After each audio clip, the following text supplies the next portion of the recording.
Hello दोस्तों, मैं अभिषेक शर्मा आप सभी का अपने YouTube channel freedom agro classes पर स्वागत कर रहा हूँ। अपन पढ़ रहे थे जेनेटिक्स। आज अपन ये चल रही थी जेनेटिक्स। अपन ने कल की क्लास में जेनेटिक्स के अंदर आरएनए के बारे में पढ़ा था। अपन ने ये पढ़ा था कि आरएनए तीन प्रकार का होता है। एक होता है एमआरएनए, एक होता है टीआरएनए और एक होता है आरआरएनए। ठीक है, तो सबसे इंपॉर्टेंट था अपना टीआरएनए। कौन सा था? टीआरएनए। ये आरएनए, कुल आरएनए का कितना होता था?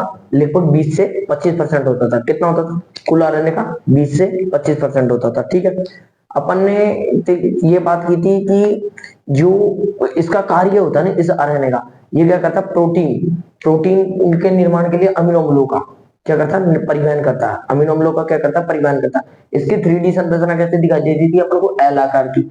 और 2D संरचना कैसे दिखाई देती है अपन को? क्लोवर लीफ की तरह। कैसे? क्लोवर लीफ की तरह दिखाई देती थी। ठीक है, आज अपन पढ़ेंगे किसके प्रयोगों के बारे में? किसके प्रयोगों के बारे में? पहला अपन पढ़ेंगे ग्रिफिथ का प्रयोग। किसका? ग्रिफिथ का प्रयोग। ग्रिफिथ ने यह बताया, प्रयोग के अंदर यह बात चीज बताई थी कि आनुवंशिक पदार्थ होता ना, आनुवंशिक पदार्थ के रूपांतरण के गुण के बारे में बताया था। किसने बताया था? ग्रिफिथ ने बताया था। और ये रूपांतरण क्या होता है? आनुवंशिक पदार्थ का जो रूपांतरण होता है ये क्या होता है? एक जीव से दूसरे जीव में, एक जीव से आनुवंशिक पदार्थ का दूसरे जीव में जाना क्या कहलाता है? ग्रिफिथ का प्रयोग कहलाता है। तो अपन क्या पढ़ेंगे? पहले प्रयोगों के बारे में। किसके बारे में पढ़ेंगे? प्रयोगों के बारे में। प्रयोगों, ठीक है। फर्स्ट प्रयोग आता है ग्रिफिथ का। किसका? ग्रिफिथ का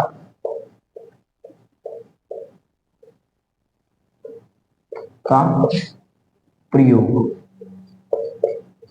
फर्स्ट प्रयोग किसका आता है? ग्रिफिथ का। किसका आएगा? ग्रिफिथ का। ठीक है, अब ये ग्रिफिथ ने क्या बताया था, किस चीज के बारे में बताया था, इसके बारे में बात कर लेते हैं। ग्रिफिथ ने यह बताया था, इन्होंने ये कहा था आनुवंशिक पदार्थों के रूपांतरण। इन्होंने आनुवांशिक पदार्थों के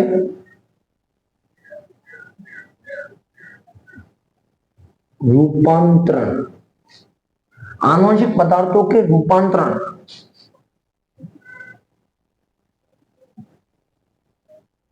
को सिद्ध किया था। सिद्ध किया। किसको किया था सिद्ध? आनुवंशिक पदार्थों का जो रूपांतरण होता ना उसको सिद्ध किया था। किसको किया था? आनुवंशिक पदार्थों के रूपांतरण को। अब देखिए होता क्या आनुवंशिक पदार्थ के रूपांतरण? इसके अंदर क्या होता है? एक एक जीव में, देखो एक जीवाणु में, सॉरी एक जीवाणु में आनुवंशिक पदार्थ, एक जीवाणु में आनुवंशिक पदार्थ का दूसरे जीवाणु में जाना, का दूसरे जीवाणु में जाना क्या कहलाता है? रूपांतरण कहलाता है। रूपांतरण किसे कहता है? एक जीवाणु के आनुवंशिक पदार्थ का, किसका? एक जीवाणु का, कोई भी जीवाणु है उसके आनुवंशिक पदार्थ का दूसरे जीवाणु में जाना क्या कहलाता है? तो रूपांतरण कहलाता है। ठीक है, अब अपन चलते हैं इसी कड़ी के अंदर आगे, इस ग्रिफिथ के पूरे प्रयोग के बारे में। ठीक है, एक क्या है, अपने पास जीवाणु है, उस जीवाणु का नाम होता है स्टेप्टोकोकस निमोनिया। क्या नाम उसको जीवाणु का? रेड से लिखा है। उस जीवाणु का नाम है स्टेप्टोकोकस।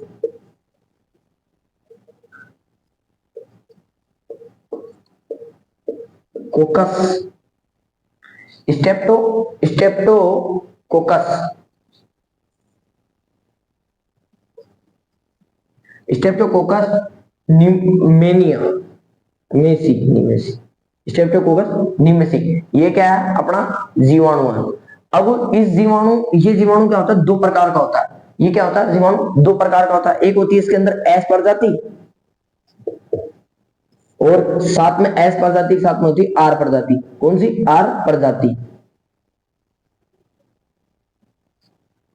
दो प्रकार का होता है, एक होता है एस प्रजाति और एक होता है आर प्रजाति। एस प्रजाति को अपन बोलेंगे स्मूथ, एस प्रजाति को क्या बोलेंगे स्मूथ, और आर प्रजाति को रफ। ये एस प्रजाति होती है, ये क्या करती है संक्रमण करती है, ये क्या करती है संक्रमण करती है, क्या करती है संक्रमण करती है। एस प्रजाति क्या करती है संक्रमण करती है, संक्रमण करती है। आर प्रजाति होती है वह क्या होती है संक्रमण नहीं करती, असंक्रमण होती है। ये आर प्रजाति संक्रमण नहीं करती है। एस प्रजाति तो क्या करती है संक्रमण करती है, और आर प्रजाति असंक्रमण करती है, संक्रमण नहीं करती। एस प्रजाति क्या होती है रोग करती है, रोग को फैलाती है, और आर प्रजाति ये होती है किसी भी रोग को नहीं फैलाती है। ठीक है, तो अपन आगे चलते हैं इसी कड़ी के अंदर। देखिए क्या होता है, एक ये समझ लीजिए लिविंग एग्जाम्पल है, चार एग्जाम्पल लेंगे। फर्स्ट एग्जाम्पल है ये लिविंग, एक लिविंग जीवाणु है, कैसा आर जीवाणु ले लिया अपन ने, लिविंग जीवाणु जीवित जीवाणु ले लिया अपन ने, कौन सा वाला आर वाला। अब इसको अपन क्या करेंगे चूहे के अंदर डाल रहे हैं, चूहे में अपन ने इसको डाल दिया। तो चूहे में डालने के बाद में ये क्या करेगा कोई रोग नहीं करेगा, कैसा होगा सामान्य रहेगा, सामान्य रहेगा, कोई भी रोग नहीं करेगा। ये क्या करेगा कोई भी रोग नहीं करेगा। अब दूसरा ले लीजिए, जैसे कि अब अपन ने लिविंग ही क्या ले लिया अपन ने, लिविंग एस, एस प्रजाति ले ली, जीवाणु ले लिया, एस जीवाणु ले लिया। अब उसको अपन ने क्या कर दिया सेम वही चूहे में डाल दिया, चूहे में डाला तो क्या करेगा रोग करेगा, वो क्या करेगा रोग करेगा। क्यों रोग क्यों करेगा, क्योंकि वो कैसे संक्रमित है, फैलाता है, किसको फैलाता है रोगों को फैलाता है, किसको फैलाता है रोगों को फैलाता है। ठीक, सॉरी। थर्ड एग्जांपल इसी के अंदर, यदि अपन मर्त लेते हैं, अभी तो अपन ने जीवित ले ली, अब क्या लेते हैं मर्त, एस जीवाणु ले रहे हैं, मर्त एस जीवाणु ले रहे हैं। इस मर्त एस जीवाणु को क्या कर रहे हैं चूहे में डाल रहे हैं, चूहे में डाल दिया। अब इसको चूहे में डालने के बाद में, चूहे के अंदर डालने के बाद में ये क्या होता है कोई रोग नहीं फैलाता, कैसा हो जाता है सामान्य होता है। सामान्य क्या होता है रोग क्यों नहीं फैलाता, रोग इसलिए नहीं फैलाता क्योंकि वो मर्त है, कोई कार्य ही नहीं कर रहा, जीवित ही नहीं है, वो क्या है जीवित ही नहीं है, मर्त है, उसके अंदर कोई सहनशील ही नहीं है, उसके अंदर कोई वो ही नहीं है, डीएनए आरएनए उसका सारा मरा हुआ है, कोई काम का नहीं है, इसलिए वो मर्त। और चौथा देखिए, यदि आपने मृत क्या ले लिया एस जीवाणु ले लिया, मृत क्या ले लिया एस जीवाणु प्लस लिविंग क्या ले लिया आपने, लिविंग क्या ले ली आर जीवाणु, लिविंग क्या ले लिया आपने आर जीवाणु, लिविंग आपने आर जीवाणु ले लिया। अब उसे अपन क्या करेंगे चूहे में डाल देंगे, चूहे में डालेंगे तो चूहे में डालने के बाद में क्या होगा रोग फैलेगा, रोग क्या होगा फैलेगा, रोग फैलेगा, रोग होगा तो क्या होगा रोग होगा, तो क्या होगा रोग होगा।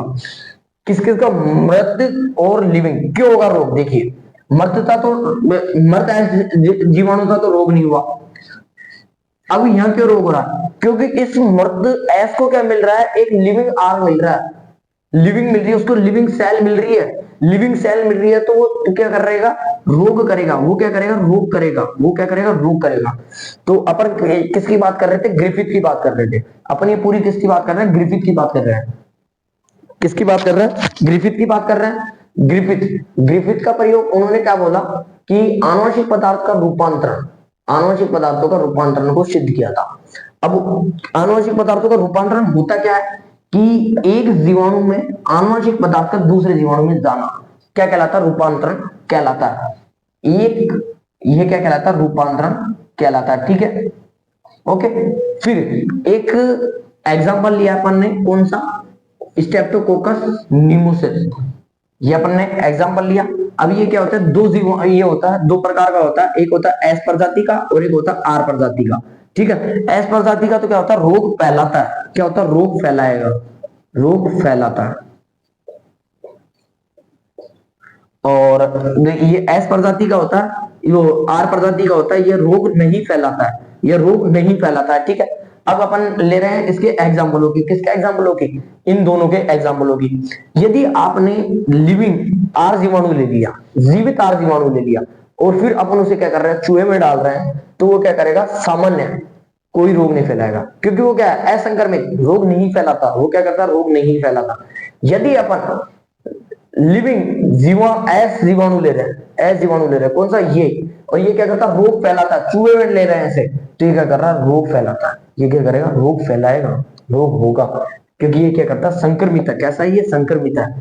यदि मृत ले रहे हैं अपन, क्या ले रहे हैं, मृत ले रहे हैं, मृत जीवाणु, उसको अपन क्या कर रहे हैं, चूहे में डाल रहे हैं, तो वो क्या कर रहा है, सामान्य रहेगा, क्योंकि मृत उसको किसी भी रोग को फैलाने के लिए जीवित सेल की आवश्यकता है। किसकी, जीवित सेल की, जीवित सेल की आवश्यकता है, जीवित सेल की आवश्यकता है। तो यहाँ तो मृत सेल है, ये कौन सी सेल है, मृत, तो ये रोग नहीं फैलाएगा। और यदि मृत जीवाणु, एस जीवाणु ले लिया और लिविंग ले लिया अपने, आर जीवाणु, तो वो चूहे के अंदर क्या करेगा, रोग फैलाएगा। क्यों, क्योंकि उसको जीवित सेल मिल गई। कौन सी सेल मिल गई, जीवित सेल मिल गई। तो आप इसे उतार लीजिए, स्क्रीनशॉट ले लीजिए इसका। आगे, ठीक है, तो अब पढ़ेंगे हैज व चेज। चेज ने क्या किया था, जीवाणुभोजी है ना, जीवाणुभोजी पर प्रयोग किया था कि डीएनए ही क्या होता है, आनुवंशिक पदार्थ होता है, आनुवंशिक पदार्थ होता है। उसके बारे में पढ़ेंगे, तो मैं लाइन लिख देता हूं। एक प्रयोग किया था किसने, एक तो था हैज व चेज ने, चेज ने, चेज ने जीवाणु भोजी, जीवाणु भोजी पर प्रयोग किया था। क्या किया था, पर प्रयोग किया था। क्या किया था, प्रयोग किया था।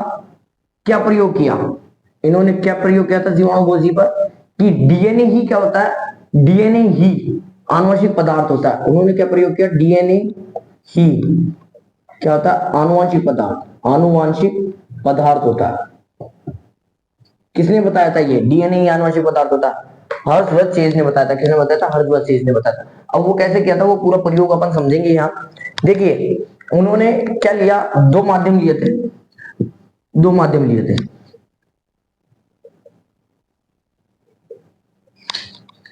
एक इधर की तरफ और एक ये, दो माध्यम लिए उन्होंने, ठीक है। ये दो माध्यम लिए उन्होंने, इन दोनों माध्यमों के अंदर उन्होंने एक लिक्विड भर दिया। उस लिक्विड का नाम, ये दोनों माध्यमों में उन्होंने क्या कर दिया, लिक्विड भर दिया, ठीक है। अब उस लिक्विड का नाम था रेडियो एक्टिव। इस वाले में तो उन्होंने कौन सा भर दिया, radio active, radio active S भर दिया इसमें, तो रेडियो एक्टिव एस भर दिया। और इस वाले लिक्विड में उन्होंने क्या भर दिया, रेडियो एक्टिव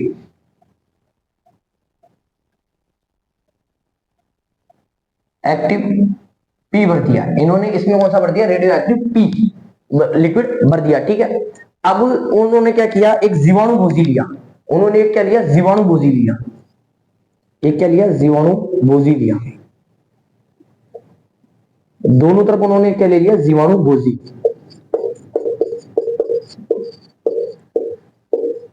ठीक है। ये जीवाणु भोजी लिया। इस जीवाणु के बाहर का आवरण तो क्या होता है, प्रोटीन का होता है। ये कैसा होता है, प्रोटीन का होता है, प्रोटीन का होता है। और ये कैसा होता है, ये प्रोटीन के साथ साथ कैसा होता है, रेडियो एक्टिव होता है। ये कैसा होता है, रेडियो एक्टिव, कैसा होता है, रेडियो एक्टिव होता है। और इसके अंदर की तरफ क्या होता है, डीएनए होता है। इसके अंदर की तरफ क्या होता है, डीएनए होता है, डीएनए होता है। सेम इन्होंने ऐसा कैसा जीवाणु भोजी इधर भी ले लिया।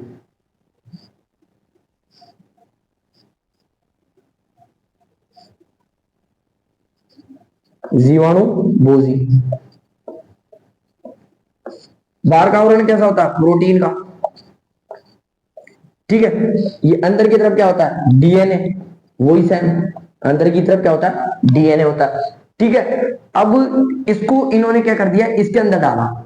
इसको क्या किया इन्होंने, इसके अंदर डाला। किसके अंदर डाला, इसके अंदर डाला। और साथ में इकोइला, इसमें क्या किया, इकोइला, इकोइला, इकोइला के अंदर इन्होंने डाल दिया बाद में। किसको, जीवाणु भोजी। इस इकोइला के अंदर उस जीवाणु भोजी को इन्होंने डाल दिया, डाला। तो ये फर्स्ट वाले प्रयोग के अंदर, इधर वाले प्रयोग में, और ये सेकंड प्रयोग, फर्स्ट वाले प्रयोग के अंदर क्या हुआ, इकोला के अंदर उन्होंने डाला तो ये रेडियो एक्टिव थे ना, दोनों के दोनों रेडियो एक्टिव। किसका रेडियो एक्टिव? ये रेडियो सॉरी जीवाणु भोजी का जो रेडियो एक्टिव था ना, वो कैसा हो गया, इसके अंदर क्या हो गया, तत्वों में नहीं मिला। इसमें क्या हुआ, नहीं मिला, नहीं मिला। कौन नहीं मिला? रेडियो एक्टिव नहीं मिला, रेडियो एक्टिव नहीं मिला। और इस सेकंड प्रयोग के अंदर उन्होंने किया तो रेडियो एक्टिव के तत्व क्या हो गए, मिल गए। वही सेम प्रोसेस हुई किसमें, इक्वेला में। जीवाणु भोजी को डाला तो रेडियो एक्टिव के तत्व मिले, रेडियो एक्टिव के तत्व मिले, मिले किसमें मिले, रेडियो एक्टिव के तत्व सेकंड वाले में मिले। ठीक है, फर्स्ट वाले के अंदर तो क्या हो गया, एस के अंदर तो क्या हो गया, वो भूल गए रेडियो एक्टिव के तत्व, और पी के अंदर क्या हुआ, रेडियो एक्टिव के तत्व नहीं भूले, पी वाले के अंदर रेडियो एक्टिव के तत्व नहीं भूले। ठीक है, ये था किसका, चेज ने जीवाणु भोजी पर क्या किया था, प्रयोग किया था। अब ये क्या होता है, डीएनए ही क्या होता है, आनुवंशिक पदार्थ होता है। डीएनए क्या होता है, आनुवंशिक पदार्थ होता है। डीएनए क्या होता है, आनुवंशिक पदार्थ होता है। फर्स्ट प्रयोग के अंदर तो क्या हुआ, उन्होंने एक विलियन लिया जिसके अंदर क्या हुआ, रेडियो एक्टिव एस है, क्या रेडियो एक्टिव एस, और दूसरा कौन सा ले लिया, रेडियो एक्टिव पी ले लिया। उस फिर क्या किया उन्होंने, जीवाणु भोजी लिया। उस जीवाणु भोजी के अंदर जो प्रोटीन होती है, बाहर का आवरण होता है, वो तो क्या होता है, रेडियो एक्टिव होता है। अंदर की तरफ क्या होता है, डीएनए होता है। उसको क्या किया, इकोला के अंदर डाला उन्होंने। इकोला के अंदर डाला तो उसमें क्या हुआ, नहीं मिला। उसमें क्या हुआ, रेडियो एक्टिव नहीं मिला। ये जो बाहर का आवरण है ना, ये भूल गया, और डीएनए नहीं भूला, केवल डीएनए ही बचा। क्या बचा, केवल डीएनए ही बचा केवल।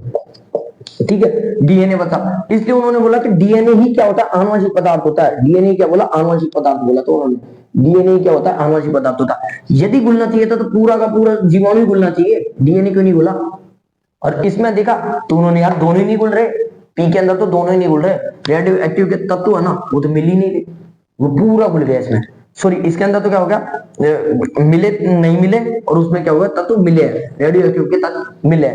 तो उनको पता पड़ गया कि कौन सा जीवाणु भोजी का ये डीएनए क्या होता है, आनुवंशिक पदार्थ होता है। डीएनए क्या होता है, आनुवंशिक पदार्थ होता है। चलो इसको आप स्क्रीनशॉट ले लीजिए, फिर अपन आगे चलते हैं इसी क्लास में। अब चलते हैं अपन आगे। अब पढ़ेंगे अपन नेक्स्ट नियम, सेंट्रल डोगमा। सेंट्रल डोगमा इसको बोलते हैं मूल सिद्धांत भी। ठीक है, इसको दिया था क्रिक ने। इसको किसने दिया था, क्रिक ने दिया था। इसके अंदर क्या होता है, इसके अंदर क्या होता है, जीन के कार्य को दर्शाता है। ये क्या करता है, जीन के कार्य होता है उसको दर्शाता है। और इसको समझाने वाले वैज्ञानिक थे, एक तो थे जेकब व मोनाल्ड ने। जेकब व मोनाल्ड ने किस पर समझाया था, इकोला पर समझाया था। किस पर समझाया था, इकोला पर समझाया था। किसने समझाया था, जेकब व मोनाल्ड ने। और एक बिडल विडल व टेटल ने, बिडल व टेटल ने न्यूरोस्पोरा कवक है ना, उस पर समझाया था। किस पर समझाया था, न्यूरोस्पोरा कवक पर समझाया था। किसको, सेंट्रल डोगमा को समझाया था। इसके अंदर क्या होता है, जीन होती है, जीन जीन डीएनए होता है, डीएनए पर क्या होती है, जीन होती है। उसका क्या करेगा अपन, जीन का क्या कराएंगे, प्रतिकृतिकरण कराएंगे। किसका, डीएनए का। ये कहां पर होता है, प्रतिकृतिकरण की प्रक्रिया कहां पर होती है, आपको पता होगा। ये कहां पर होती है, एस के अंदर। अपन ने किसमें पढ़ी थी, सेल बायोलॉजी में। किसमें होती है, एस के अंदर होती है। फिर उस डीएनए का क्या होगा, अनुलेखन होगा। अनुलेखन, ट्रांसक्रिप्शन, क्या होगा, ट्रांसक्रिप्शन होगा। फिर उससे क्या बनता है, एमआरएनए बनता है। उससे क्या बनता है, एमआरएनए। फिर उसका क्या होगा, अनुवादन होगा। अनुवादन से क्या बनेगी, प्रोटीन बनेगी। अनुवादन से क्या बनेगी, प्रोटीन बनेगी। ट्रांसलेट, उसको अपन बोलते हैं ट्रांसलेखन। ठीक है, अब अपन चलते हैं इसी कड़ी के अंदर आगे अपना नियम के बारे में, सेंट्रल डोगमा। किस पर, सेंट्रल डोगमा। अगला प्रयोग, सेंट्रल डोगमा।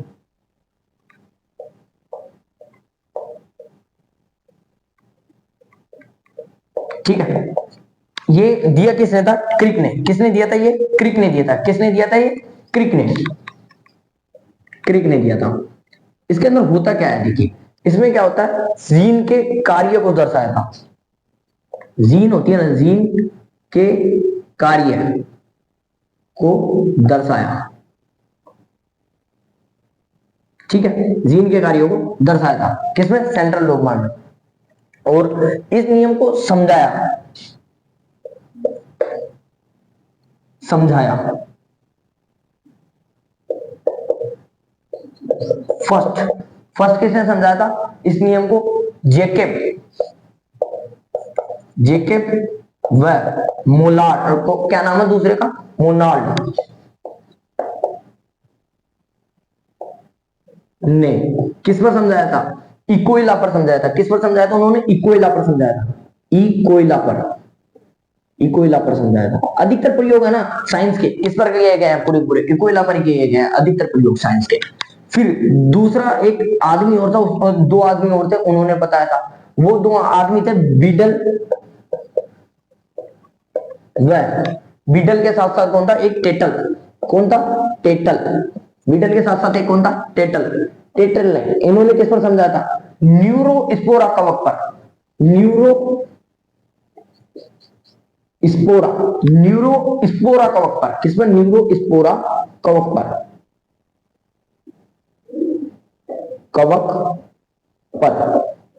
किस पर समझाया था? न्यूरोस्पोरा कवक पर। किसने? बीटल व टेटल ने समझाया था। किसने समझाया था? बीटल व टेटल ने समझाया था।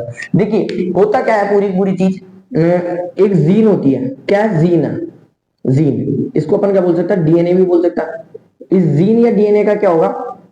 यहां पर प्रतिकृतिकरण होगा। डीएनए का क्या होगा? प्रतिकृतिकरण होगा। डीएनए का क्या होगा? प्रतिकृतिकरण।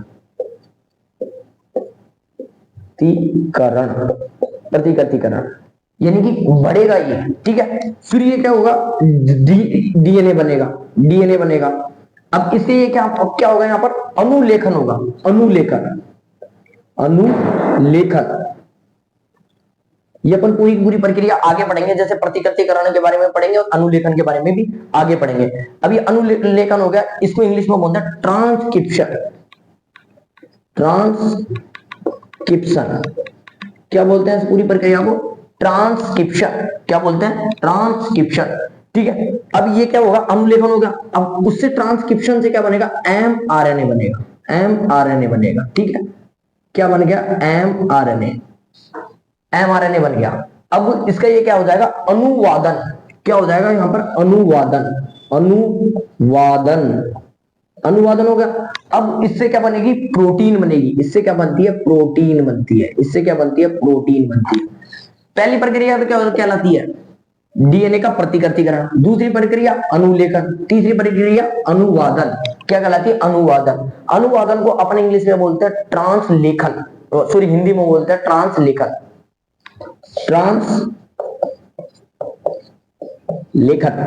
क्या बोलते हैं? ट्रांसलेखन, ठीक है। ओके, ये हो गया अपना ये कंप्लीट सेंट्रल डोग्मा का कंप्लीट लगभग। एक इसके अंदर एक नोट लगाकर आप एक चीज और लिख लीजिए, नोट लगाकर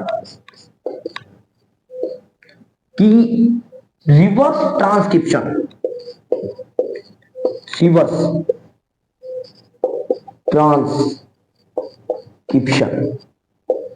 इंपोर्टेंट टर्म है। पहली बात तो ये, तो इसको बोलेंगे अपन हिंदी के अंदर प्रति अनुलेखन, ठीक है। इंपोर्टेंट टर्म है। इसके अंदर देखिए होता क्या है? रिवर्स ट्रांसक्रिप्शन में देखिए अनुलेखन के अंदर तो क्या होता है? डीएनए से एमआरएनए बन रहा है। रिवर्स का मतलब तो आप समझते होंगे कि यानी बैक में आना, पीछे की तरफ आना। एमआरएनए से क्या बनना? डीएनए बनना। एमआरएनए से क्या बनना? डीएनए बनना। ये क्या हो जाएगी? Reverse transcription.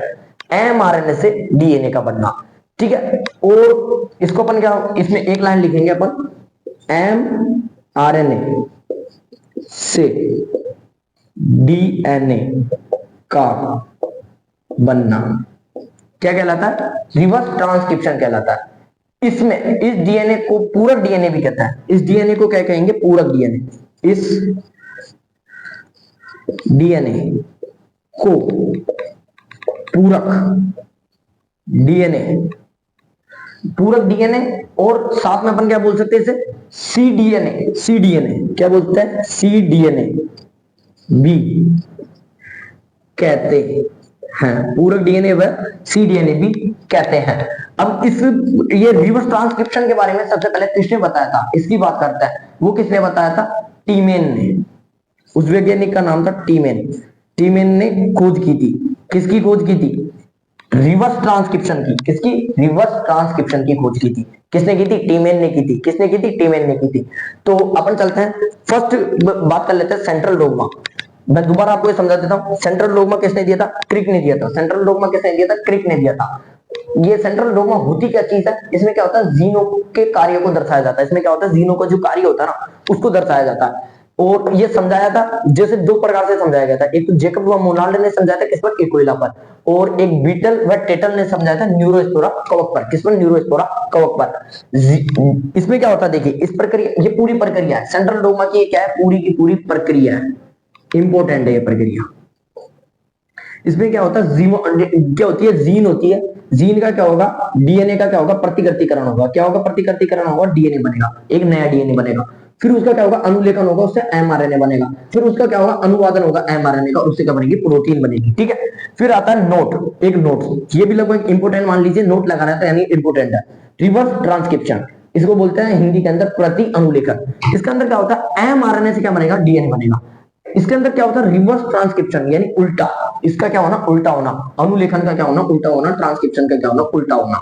तो अनुलेखन के अंदर तो डीएनए से एमआरएनए बन रहा है, और इसके अंदर क्या बनेगा? रिवर्स ट्रांसक्रिप्शन के अंदर एमआरएनए से डीएनए बन रहा है। ये अपना क्लियर।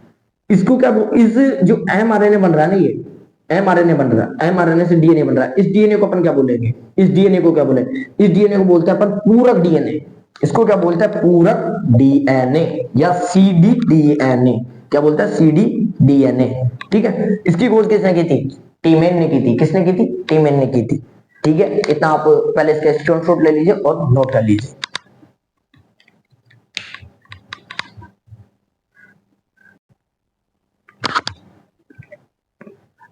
अब चलते अपन आगे। अपन ने अभी तक पढ़ा था डीएनए का प्रतिकृतिकरण। अब उस प्रतिकृतिकरण के बारे में, डीएनए के बारे में पूरा पढ़ेंगे। मैंने आपको बोला था हम अपन धीरे धीरे स्टेप वाइज आगे बढ़ेंगे। जैसे अभी पढ़ेंगे डीएनए का प्रतिकृतिकरण आज की क्लास में, फिर पढ़ेंगे डीएनए का अनुलेखन के बारे में, फिर अनुवादन के बारे में पढ़ेंगे। ठीक है। तो देखिए डीएनए का प्रतिकृतिकरण के अंदर क्या होता है? डीएनए से डीएनए का बनना, मैंने आपको सेल बायोलॉजी के अंदर भी बताया थे कि डीएनए से प्रतिकृतिकरण का क्या होता है? सेम उसकी डिट्टो चीज बनाना। प्रतिकृतिकरण का मेरा जैसा सेम एक आदमी बनाना, ये उसका प्रतिकृतिकरण होता है। डीएनए से डीएनए का निर्माण करना, ये होता है एस अवस्था में होता है। किसमें होता है? ये एस अवस्था में होता है। मैंने अभी जस्ट बताया कि सेल बायोलॉजी पढ़ाया था मैंने आपको। किस डीएनए का प्रतिकृतिकरण कहां होता है? एस अवस्था के अंदर होता है। ठीक है। कहां होता है? एस अवस्था के अंदर होता है। अब मैंने वहां पर बताया था इंटरकाइनेसिस के अंदर, इंटरकाइनेसिस के अंदर बताया था। ठीक है। फिर ये डीएनए के प्रतिकृतिकरण के बारे में बताया था सबसे पहले वाटसन ने समझाया था। किसने समझाया था? वाटसन ने समझाया था। यह प्रक्रिया होती है अर्ध अर्ध संरक्षित मानी जाती है। प्रक्रिया क्या मानी जाती है? अर्ध संरक्षित। अर्ध संरक्षित का मतलब देखिए क्या होता है? अर्ध संरक्षित के अंदर क्या होता है? N15, N15 क्या होता है? N15 के अंदर समझाया था। ये पूरी की पूरी अर्ध संरक्षित प्रक्रिया बताई थी मिचेल्सन व स्टोक ने। किसने बताई थी? मिचेल्सन व स्टोक ने बताई थी। किसने बताई थी? मिचेल्सन व स्टोक ने बताई थी। तो अपन बात करेंगे डीएनए का प्रतिकृतिकरण। किसका? डीएनए का प्रतिकृतिकरण। डीएनए का प्रतिकृतिकरण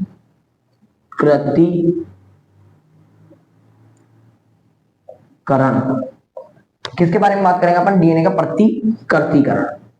ठीक है। देखिए इसके अंदर क्या होता है? डीएनए से डीएनए का निर्माण होता है। इसमें क्या होता है? डीएनए होता है ना, डीएनए से डीएनए का क्या होता है? निर्माण होता है।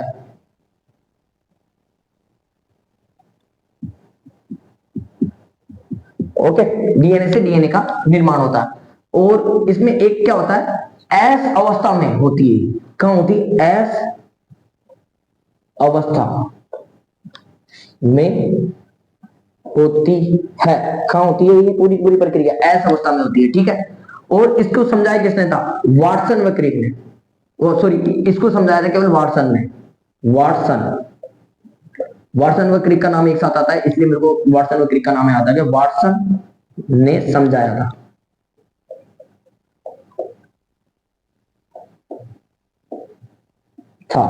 ठीक है। किसने समझाया था? वाटसन ने समझाया था। इसके अंदर यह प्रक्रिया है ना, यह प्रक्रिया क्या होती है? अर्ध अर्ध संरक्षित होती है। अर्ध संरक्षित संरक्षित मानते हैं या मानी जाती है? मानी जाती है। ये अर्ध संरक्षित है क्या टर्म? है क्या टर्म? इस टर्म को दिया था मिचेल्सन व स्टोक ने। किसने दिया था? मिचेल्सन व स्टोक ने। इस टर्म को दिया था मिचेल्सन व स्टोक ने। सन व स्टोक ने। किसने दिया था? मिचेल्सन व स्टोक ने। किसने? स्टोक ने।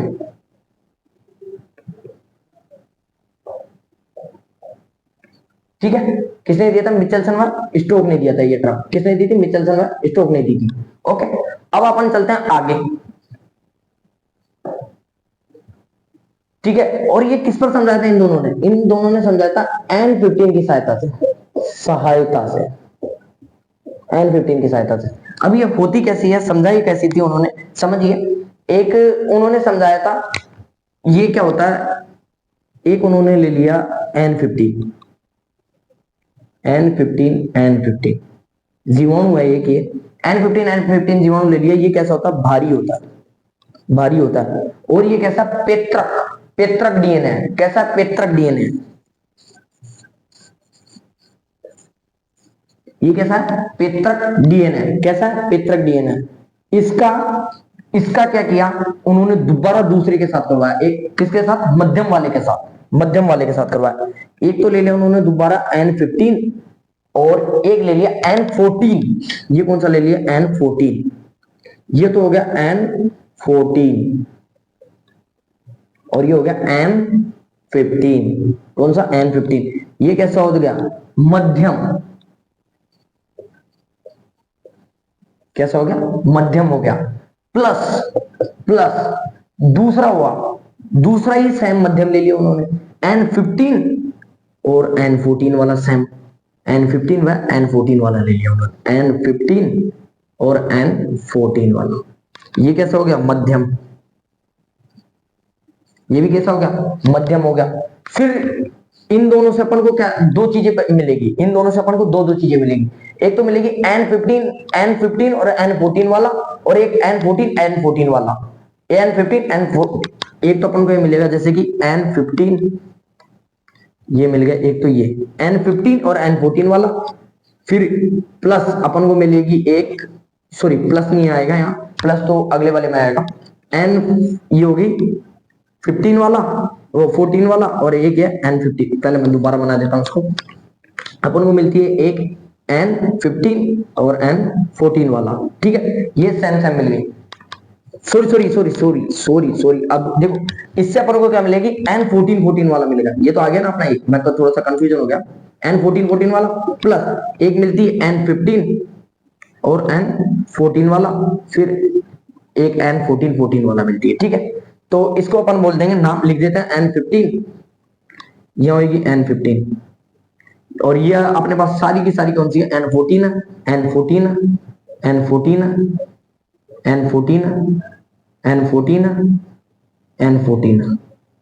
ठीक है, N14। ये तो अपने पास क्या हो गई? मध्यम हो गई। ये अपने पास क्या हो गई? हल्की हो गई। ये अपने पास क्या हो गई? मध्यम हो गई। ये अपने पास क्या हो गई? हल्की हो गई। ठीक है, देखिए क्या होता है? पेत्रक डीएनए तो कैसा होता है? भारी होता है, क्योंकि उसके अंदर N15 होती है। N15 होती है। और दूसरा डीएनए है, वो कौन सा होता है? ये दूसरा डीएनए होता है, ये होता है आपका पेत्रक श्रृंखला। ये कैसी होती है? पेत्रक श्रृंखला।